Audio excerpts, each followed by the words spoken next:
मोक्षप्रदायिनि मञ्जुळवासिनि वेदनुते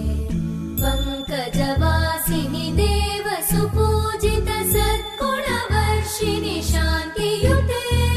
जय जय हे मधुसूदन कामिनि आदिलक्ष्मि जय पालय माम्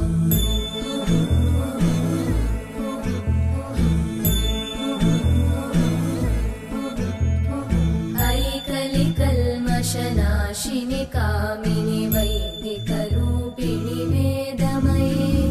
क्षीरसमुद्भव मङ्गलरूपिणि मन्त्रनिवासिनि मन्त्रनुते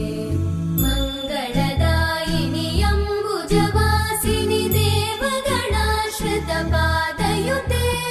जय जय हे मधुसूदन कामिनि धान्यलक्ष्मि जय पालय माम् जय वरवर्णिनि वैष्णवि भार्गवि मन्त्रस्वरूपिणि मन्त्रमये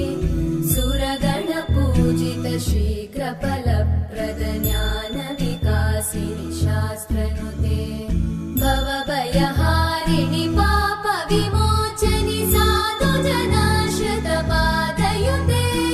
जय जय हे मधुसूदन कामिनि धैर्यलक्ष्मि जय पालय माम्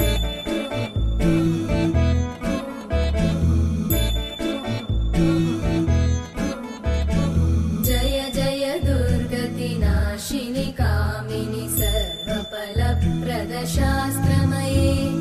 रथगजतुरगपदादिसमानुत परिजनमण्डित लोकनुते हरिहर ब्रह्म सुपूजित सेवित तापनिवारिणि पादयुते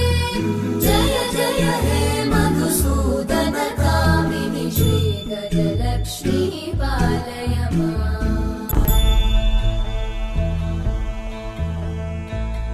ऐकगवाहिनि मोहिनि चक्रिणि रागविवर्धिनि ज्ञानमये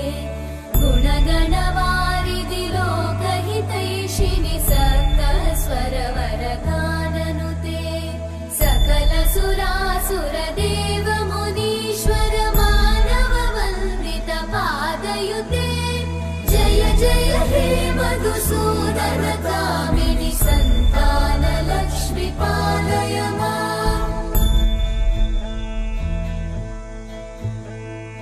जय कमलासनि सद्गतिदायिनि ज्ञानविकासिनि गानमये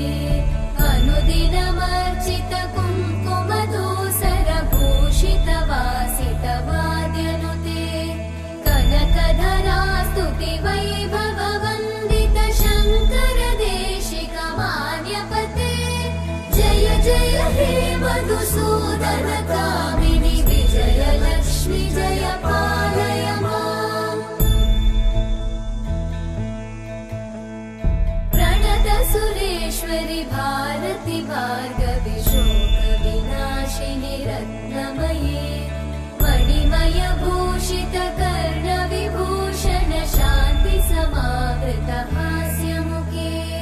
नवनिधिदायिनि कलिमलहारिणि काम्यफलप्रद हस्तयुते जय जय हे मधुसूदन कामिनि विद्या लक्ष्मि पालय माम्